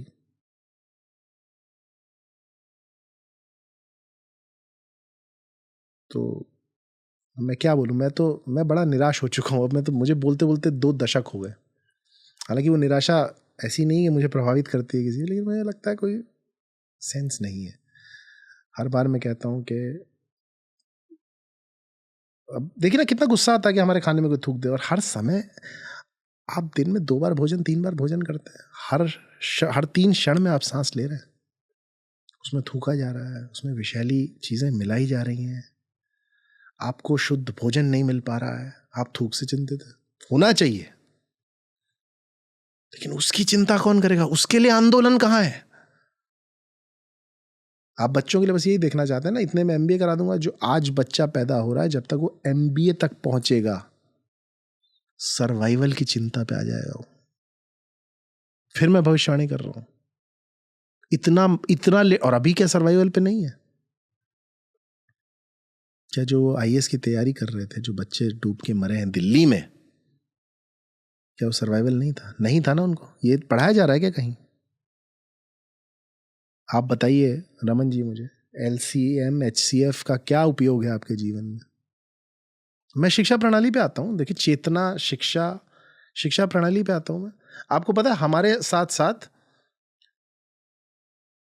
लगभग 14 ऐसी प्रजातियां जानवर की और थी जिनको कोविड हुआ। शेरों को हुआ, बिल्लियों को हुआ, कैजुअलिटी नहीं होती थी। आप ध्यान साधना, मेडिटेटिव लिविंग की मैं बात कर रहा हूँ ना। मेडिटेटिव लिविंग में मेडिटेशन में सबसे पहला और जो सबसे प्राइमरी स्टेज होता है ना, आनापान सिखाते हैं। आप कोई भी मेडिटेशन में जाएंगे, सबसे पहले आनापान की चर्चा होगी, उससे ऊपर कुछ नहीं है। मैं यहां तक कहता हूं, एक गृहस्थ जीवन, ये जो सामाजिक जीवन में अगर आप आनापान कर रहे हैं, उससे ऊपर कुछ नहीं है। मनुष्यों की जो मृत्यु हुई उसका कारण ये था, उसको सांस लेना नहीं आता। पूरी शिक्षा प्रणाली सांस लेना नहीं सिखा रही है, जो सबसे इंपॉर्टेंट काम है आपका, कि योगिक ब्रीदिंग कैसे करनी है, दृष्टा भाव में कैसे रहना है, कैसे सांस से जुड़े रहना है। शिव पार्वती के संवाद में आपको ओम के उच्चारण करने की आवश्यकता ही नहीं है। अगर आप सिर्फ अपने सांस और अपने ध्यान को मिला लें, तो फिर आपको सिर्फ दृष्टा से देखना है कि आपका जो शरीर है वो कैसे ओम में चल रहा है। और मैं आपको पर्सनल एक्सपीरियंस से बता रहा हूं, अगेन मेरा तो एक्सपीरियंस है, मैंने कुछ नहीं किया। जो बोध हुआ ऊपर से हुआ। कोविड से पहले जस्ट पहले मेरे दाएं फेफड़े में 11 लीटर पानी था। ट्यूबरक्लोसिस का एक स्ट्रेन मुझे हो गया था, तो मुझे डॉक्टर ने कहा था कि आप जरा बच के रहिएगा। मेरा जो पर्सनल फिजिशियन है। फर्स्ट वेव में मुझे कुछ नहीं हुआ। दूसरे वेव में जो बहुत घातक था, मुझे कोविड हुआ। ऑक्सीजन लेवल 80 से नीचे चला गया। 3 दिन मात्र कोविड चला गया। और मैं आपको बहुत ऐसे उदाहरण दे दूंगा कि लोग हॉस्पिटल गए, जो हॉस्पिटल गया वो वापस नहीं आया। मैंने कुछ नहीं किया, कुछ नहीं किया मैंने। कई बार सबसे आवश्यक होता है कुछ ना करना। स्टॉर्म है, बैठिए, खत्म हो जाएगी, आप बाहर चले जाइएगा। आप जबरदस्ती उससे लड़ने का प्रयास करेंगे, तबाही होगी। हम वही कर रहे हैं। हमारा जो मानव वो करना, what are we trying to achieve? Conquest of nature. नहीं नहीं नहीं नहीं, हमारी संस्कृति ने हमें कॉन्क्वेस्ट ऑफ नेचर कभी नहीं सिखाया है, समन्वय सिखाया है। तो ये सब विचारणीय मुद्दे हैं। मांसाहार एक साधक के लिए, मुझे तो खराबी ये लगता है ना कि हम सात्विक परंपरा, हमने मेडिटेशन को 5 मिनट का बना दिया, योग को योगा बना दिया 5 मिनट का, वो पता नहीं किस चीज़ में होड़ में लग गए कि रबड़ बना देंगे बॉडी को, जिम्नास्टिक्स को रिड्यूस कर दिया उसको वहाँ तक। अष्टांग योग जो है, जो हमारा ध्यान है, पूरा जीवन साधना है। जब तक हम उन मूल्यों पे वापस नहीं, आप अपरिग्रह के मार्ग पे चलिए। आप मना करना तो शुरू करिए, उपभोक्तावाद कैसे बचेगा? आप बताइए, भोगवादी संस्कृति को पहले ही समझ गए थे ना हमारे ऋषि, इसीलिए उन्होंने अपरिग्रह बोला। आज तो नहीं बोला ना, तब तो भोगवादी संस्कृति थी भी नहीं, तब बोल दिया। और बिना परिग्रह के क्या योग का मार्ग कंप्लीट हो सकता है? तो सनातन मूल्यों को गहराई से अवलोकन करिए और जीवन में उतारिए। सिर्फ रिसर्च स्कॉलर मत बन जाइए, सीकर। Seeking is important. वो जो उनका, उसको अंग्रेजी में बोलते हैं ना, उसका सेडिमेंटेशन आपके जीवन में नहीं हुआ, पढ़ते रहिए उसके बारे में जितना पढ़ना है। क्या बना दिया है ज्योतिष? ईश की ज्योति को प्राप्त करना ज्योतिष कहा जाता था। आज हम शादियां कराते फिर रहे हैं। ईशान कोण को लेके आपका क्या था, एक टेक था? मैंने कहा था अपने घर के ईशान कोण की आप बड़ी सफाई रखते हैं, और फिर आप जाते हैं देहरादून, मसूरी, नैनीताल, जो भारत का ईशान कोण तो हिमालय है, वहां आप कूड़ा फेंक के जाते हैं। क्या भारत आपका घर नहीं है? आप भुगतेंगे नहीं क्या? ये तो खैर आध्यात्मिक बात हुई, वैज्ञानिक बात। मॉनसून का इंजन क्या है? हिमालय। हिमालय में आप ऐसा ही उसका दोहन करते रहिए तो मॉनसून क्या करेगा? या तो आप उसको ब्रह्मा की तरह करिए, विष्णु की तरह करिए, उसका पालन पोषण करिए। आपको शिव से पंगा लेना है तो फिर तांडव होगा। तो मॉनसून तांडव कर रहा है, हर जगह तांडव कर रहा है। क्यूमुलो निम्बस क्लाउड्स का निर्माण क्यों हो रहा है? क्यूमुलो निम्बस तूफानी बादल होते हैं, उनमें आर्द्रता यानी ह्यूमिडिटी अत्यधिक होती है। अब जब अत्यधिक आर्द्रता होती है तो जब वो सूखे इलाके से गुजरते हैं जहां गर्मी होती है, वहां वो वर्षावृत्ति करते ही नहीं। यानी एक ही मॉनसून में आप ये पाएंगे कि कई इलाके हैं जहां अकाल की स्थिति है। अब वो जहां उन्हें वहां थोड़ी वर्षावृत्ति होती तो उनका लोड कम होता, पहले से ही उनमें लोड ज्यादा है, वो पहुंच जाते हैं ऐसे एरियाज में जैसे वायनाड है, जैसे उत्तराखंड है, वहां उनको ठंडी हवा मिलती है, वो तुरंत वर्षावृत्ति होती, अति वर्षावृत्ति होती, जिसे हम कहते हैं बादल फट गया। अब एक ही मौसम में अल्पवृष्टि से हानि, विनाश, तांडव, अतिवृष्टि से हानि, विनाश, तांडव, और ये हर वर्ष दोगुने उससे बढ़ता जाएगा। हम बात ही नहीं करते इन चीजों पर। 2 डिग्री की हमें बात कर दी ना, हम ये नहीं सोचते जब इस साल अंटार्कटिका में 70 डिग्री तापमान अधिक रहा है। 70 डिग्री। परमाफ्रॉस्ट पूरा पिघल जाएगा। मैं आपको एक वैज्ञानिक बात बताता हूँ, आध्यात्मिक चर्चा हमारी चल रही है। हमारे जो ओशन होते हैं ना, जो हमारे महासागर हैं, उनमें एक बेल्ट होती है, उसे बोलते हैं ग्लोबल ओशियानिक कन्वेयर बेल्ट। जितना अमेज़न और नील नदी में पानी चलता है उससे 7 गुना पानी एक दिन में चलता है। उसमें सारे जो करंट्स हैं उसका निर्माण जो है उसी ओशियानिक बेल्ट से होता है, और ये कहीं नहीं पढ़ाया जा रहा। अब आप इस बात को समझिए कि वो निर्भर करती है 2 चीजों पर, एक सूर्य के प्रकाश यानी सनलाइट पर, और दूसरा पानी में खारापन कितना है, यानी लवण या नमक की मात्रा कितनी है। जब इतना सारा मीठा जल एंटार्क्टिका से पिघल पिघल कर सागर में जाता है तो ये जो करंट है ना, ये कोस्ट की तरफ शिफ्ट होता है। ठीक है, अब ये जब कोस्ट की तरफ शिफ्ट होता है तो मॉनसून में क्यूमुलोनिम्बस क्लाउड जो मैं बता रहा था उनका निर्माण होता है, एटमॉस्फेरिक रिवर्स का निर्माण होता है और निर्माण होता है चक्रवाती तूफानों का। पिछली शताब्दी में 20 के करीब सुपर साइक्लोन्स पूरे विश्व में आए थे। साइक्लोन को भी हम 3 भाग में बांट देते हैं, एक हरिकेन हो जाता है, एक टाइफून हो जाता है और एक साइक्लोन हो जाता है। तो 3 के करीब सुपर साइक्लोन आए थे, 20 के करीब। इस शताब्दी में अभी हम 1/4 शताब्दी पूरी नहीं हुई, अगले साल होगी, 50 से ऊपर सुपर साइक्लोन्स आ चुके हैं। 2030 के बाद मैं आपको बता रहा हूं प्रति वर्ष 20 से 50 के बीच में सुपर साइक्लोन्स आएंगे। एक सुपर साइक्लोन में, यूएस की रिपोर्ट है इसलिए यूएसडी में है, एक सुपर साइक्लोन में 5 से 10 बिलियन यूएसडी का डैमेज होगा। तब आपकी इकोनॉमी जो है, जो इकोलॉजी के खिलाफ आप खड़ा कर रहे थे, उसका क्या होगा आप सोचिए। 28 किलो अनाज आप बीफ में लगा रहे हैं, ये कैसी इकोनॉमी है। जो बच्चे अफ्रीका में अभी भी मर रहे हैं ना भूख से, आप सिर्फ उन गाय के बच्चों की जिम्मेदार नहीं है, और पशुओं के साथ जो हिंसा हम कर रहे हैं इसके माध्यम से। एक ऑक्टोपस के 3 दिमाग होते हैं,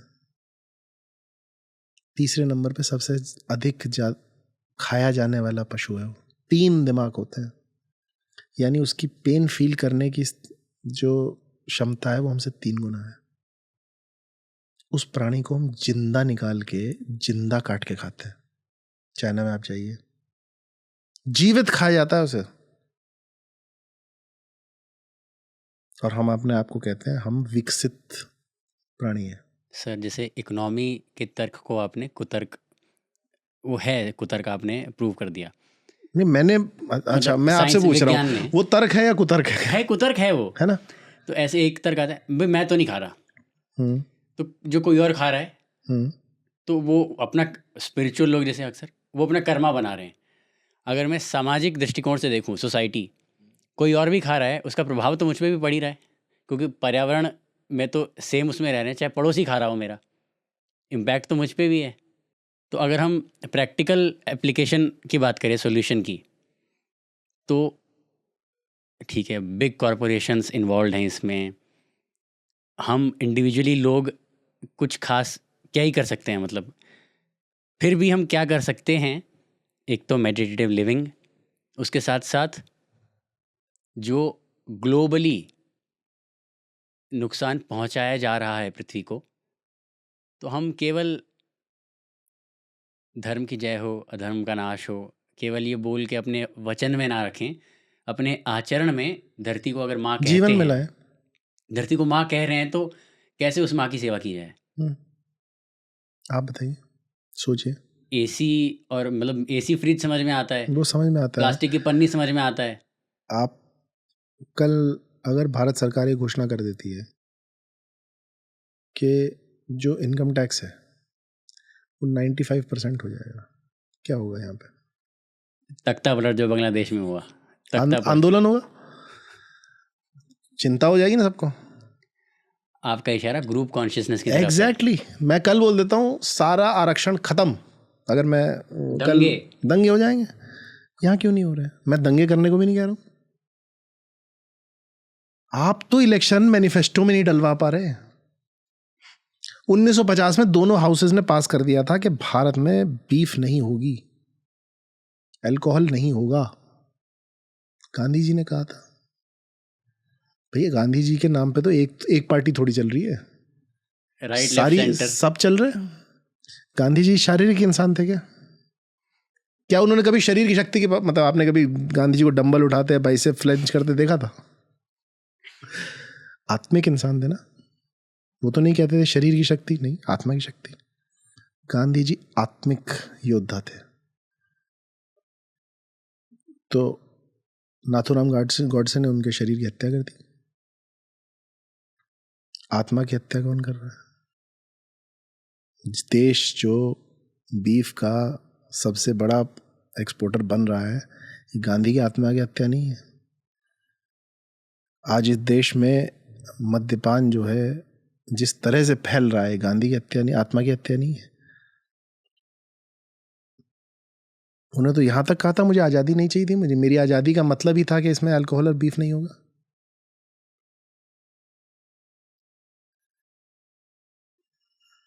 खैर मैं कोई इस विषय पे ज़्यादा बात इसलिए नहीं करता कि मैं उस थॉट में विश्वास नहीं रखता कि कोई राष्ट्रपिता हैं, कोई ऐसा है। ये सब हमारा मन करता है। हमारा देश तो राम और कृष्ण का देश है ना। गांधी खुद वैष्णव जन तो थे। बिल्कुल, गांधी खुद उसे मानते थे, लेकिन मतलब मैं उस चीज़ में इतना विश्वास नहीं रखता। मैं कहता हूँ कि किसी को भी ऐसा नहीं करना चाहिए वो क्रिटिसिज्म से परे हो। आर्य समाजी विचार है मेरा कि कोई भी क्रिटिसिज्म से परे नहीं होता, है ना, तो सिवाय ईश्वर के। तो मैं तो इन चीज़ों में वो नहीं करता, लेकिन जो लोग करते हैं, जो गांधी का ढिंडोरा पीट रहे हैं, उनको सोचना चाहिए गांधी ने कहा क्या था, लिखा क्या था, उसका अवलोकन करें, उसका अध्ययन करें। और अल्कोहल और बीफ पे तो गांधी कितने स्ट्रिक्ट थे ये हमें जानना चाहिए। इसके साथ साथ मैं पुनः उस बात पे आता हूँ कि आप जिस प्रकार से आप जानवरों को, जीवों को वस्तु बना रहे हैं ना, और इस देश में भी अब बढ़ रहा है। एक तो मुझे समझ में नहीं आता कि मैंने बोला ना कंफ्यूज नेशन, आर्ग्यूमेंटेटिव इंडियन नहीं है, कंफ्यूज्ड इंडियन है। वो टर्म गलत है, आर्ग्यूमेंटेटिव नहीं है।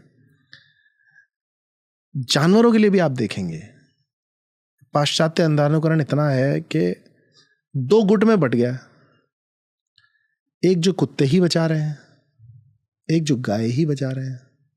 स्वामी दयानंद सरस्वती ने ऋग्वेदादि भाष्य भूमिका ने गाय नहीं कहा, उन्होंने कहा गौ आदि पशु। वेदों में गौ आदि पशु हैं, सिर्फ गाय नहीं है। गाय का दर्जा अनक्वेश्चनेबली सबसे ऊपर है, लेकिन बाकियों का भी तो कुछ होगा। और मैं आपके माध्यम से सबसे अपील करना चाहता हूं, स्पष्ट अपील है मेरी, सिर्फ अपनी प्रजाति, अपने बच्चों के बारे में मत सोचिए।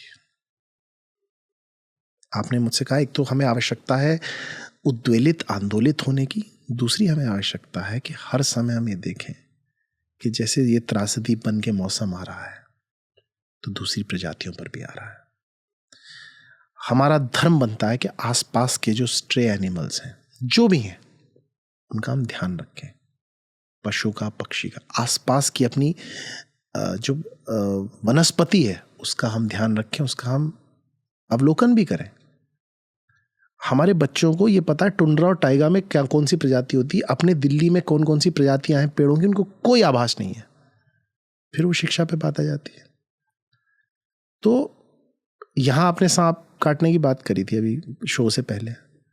भारत में 4 सांप कुल हैं जिनके काटने से इंसान की मृत्यु हो सकती है।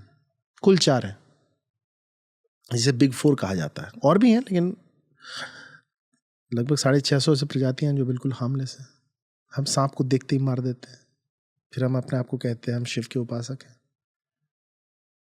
देखिए, भगवान शिव ने अपने आप को पशुपति नाथ कहलवाया, उसके पीछे कुछ कारण होगा। उनके देश में हम केदारनाथ जाते हैं और खच्चरों घोड़ों की क्या हालत कर देते हैं, और तीर्थ यात्रा कह रहे हैं उसे। आप खुद सोचिए, आप तो शिव को मूर्ख समझ रहे हैं।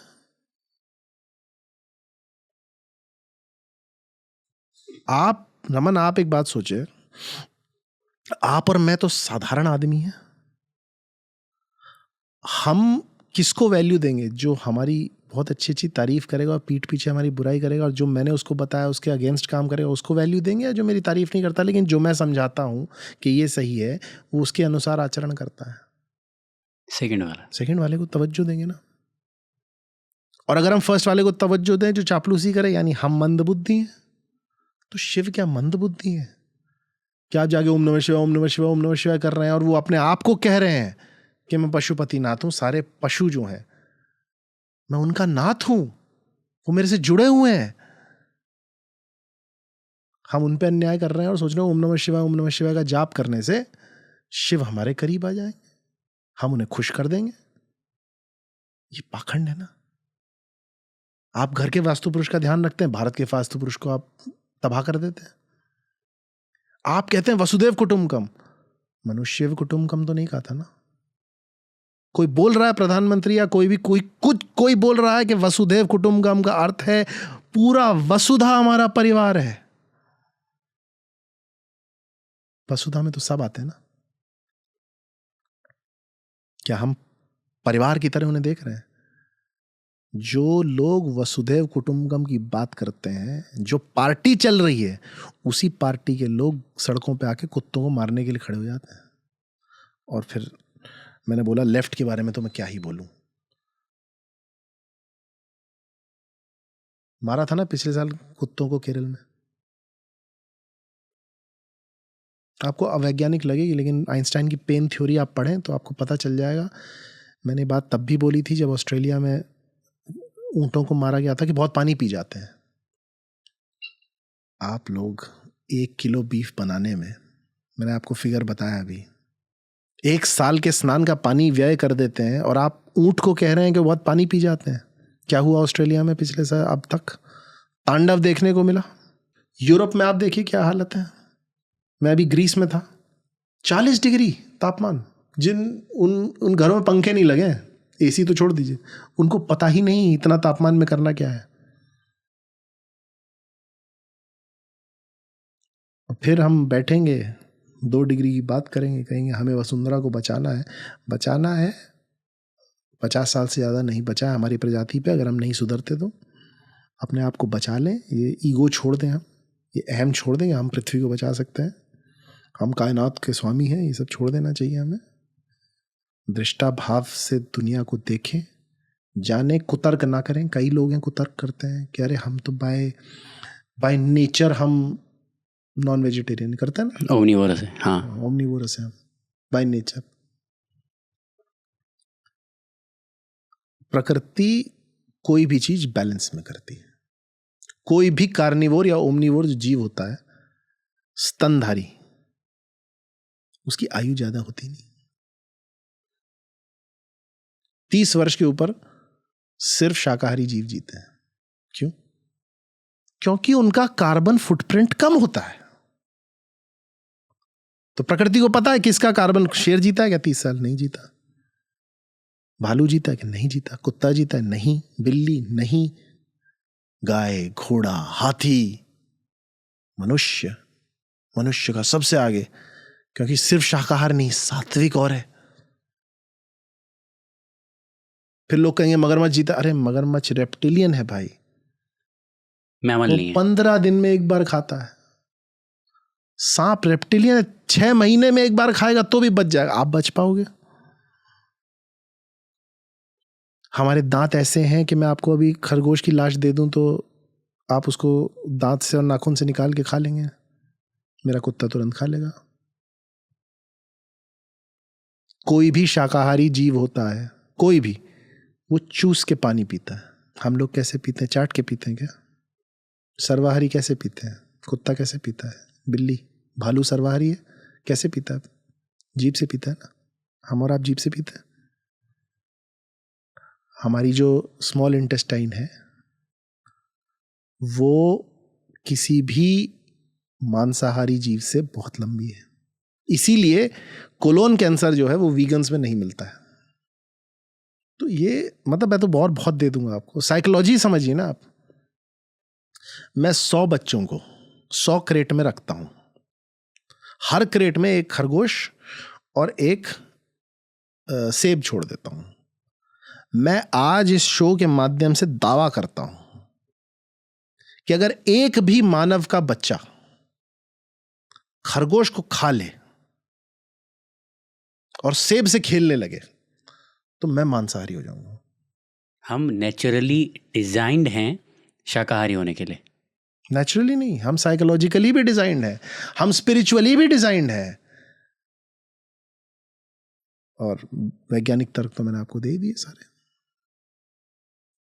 फिर उसमें लाते रहिए आप। अपनी इंडस्ट्री को B12 कम हो जाता है। जब तक भारत में गुड़ खा रहे थे हम, कहीं B12 कम था? आप हर चीज़ को रिफाइन करके दोगे तो कुछ ना कुछ तो कम होगा ही। आप आज भी चोकर का आटा खाइए, गुड़ खाइए, B12 कम हो ही नहीं सकता। फिर मैं बता रहा, इतना कुतर्क करते हैं कि अब मैं देखता हूँ बंगाल से मुझे इतनी इतनी कोफ्त होती है अंदर से। मेरी मित्र हैं, सहेलियां हैं, कई बंगाल की लड़कियां आके कहती हैं कि हमारी तो संस्कृति में है। तो फिर राजा राम मोहन राय गलत थे क्या? उन्होंने संस्कृति से सती को हटाया था? संस्कृति अगर गलत होती है तो विवेक के सामने जब पड़ती है तो किसे हारना पड़ता है? अवैज्ञानिक कुरीतियों को जो संस्कृति में मौजूद हैं। आप क्या बात कर रही हैं? आप संस्कृति के नाम पे हत्या आप करने देंगे?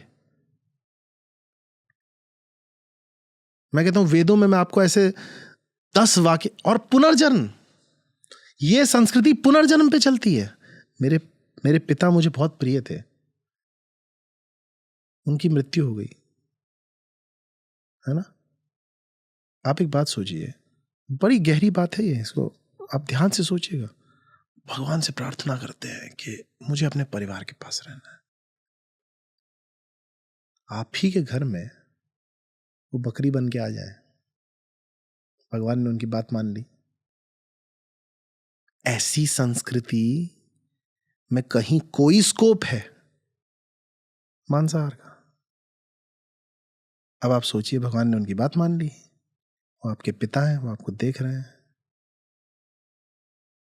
आगे आप खुद सोच लीजिए क्या हो सकता है।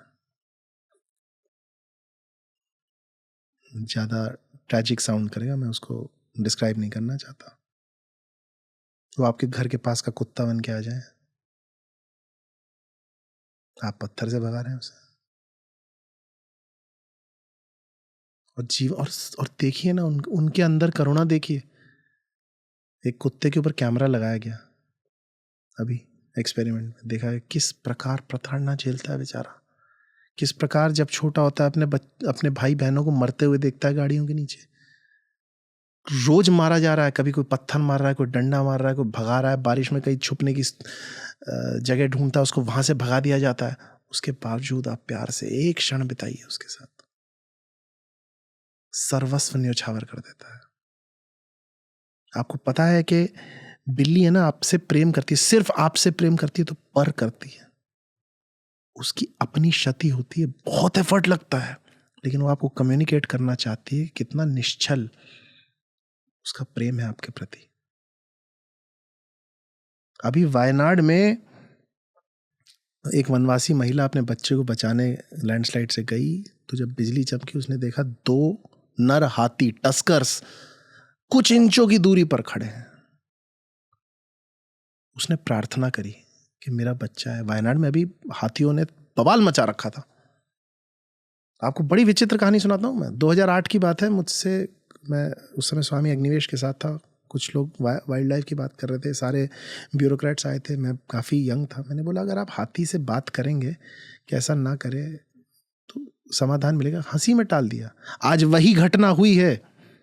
वो वनवासी माँ ने बोला कि हमारी रक्षा, हमें कुछ मत करिएगा। कुछ करना तो छोड़िए, दोनों हाथी इस प्रकार उनके आसपास आ गए कि बारिश की बूंदें उनको नुकसान नहीं पहुंचा पाई।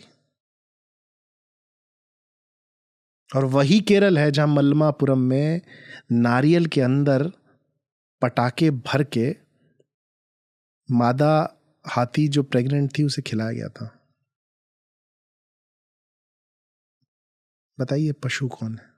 पशु तत्व किसमें है? तो खैर ये लंबा हो जाएगा, मैं इसमें बहुत इमोशनल भी हो जाता हूँ। मेरा आग्रह सबसे यही है कि अपने आसपास जितने पशु हैं, जितनी प्रजाति हैं, उनसे प्रेम पूर्वक, मित्र पूर्वक व्यवहार करें। और अगर हम ये कर पाएंगे तो हमें कोई कॉन्फ्रेंसेस नहीं करनी पड़ेंगी क्लाइमेट चेंज के लिए। मोदी जी की बात का पूरा समर्थन है। क्लाइमेट चेंज को चेंज करने के लिए हमें चेंज करना पड़ेगा। हम परिवर्तित हो जाएं, हम बच्चों के बारे में सोचें, अपने फ्यूचर के बारे में सोचें। बहुत बहुत धन्यवाद सर हमारे साथ जुड़ने के लिए। बहुत मार्मिक चर्चा रही है और मुझे उम्मीद है लोग नहीं ना सिर्फ सुनेंगे इसको बल्कि अपने जीवन में भी उतारेंगे। Thank you sir, thank you so much. तो ये था आज का एपिसोड जिसमें हमने बात की इको स्पिरिचुअलिटी के ऊपर। मनु सिंह जी ने हमें बताया कि शाकाहार और सात्विकता को हमारे लाइफस्टाइल में इंक्लूड करना हमारे लिए अब कितना ज़्यादा ज़रूरी हो गया है, और डेवलपमेंट की कैसी कैसी परिभाषाएं हमने बना ली है, जिन परिभाषाओं का कैसा कैसा प्रभाव धरती माता पर पड़ रहा है। साथ ही उन्होंने बताया कि सबसे डेंजरस पॉल्यूशन है हमारी कॉन्शियसनेस का पॉल्यूशन, और हमारी इस दूषित चेतना का शुद्धिकरण हम कैसे कर सकते हैं। अगर आपने ये एपिसोड टेलीविज़न पर देखा तो आप हमें YouTube पे भी सब्सक्राइब कीजिए, और अगर आप YouTube पे देख रहे हैं तो PMC हिंदी को दूसरे सोशल मीडिया हैंडल्स से भी फॉलो कीजिए। इसी के साथ एक बहुत important update, PSSM north India का सबसे बड़ा मेगा इवेंट महायोग ध्यान कुंभ होने जा रहा है 16 से 20 अक्टूबर को ऋषिकेश में। ये इवेंट पूरी तरह से फ्री है, तो ध्यान, ज्ञान और आनंद के इस अद्भुत समागम में आने के लिए आप mydkindia.org पर जाकर रजिस्टर कर सकते हैं। इस एपिसोड के YouTube डिस्क्रिप्शन में आपको लिंक मिल जाएगा। देखते रहिए PMC हिंदी।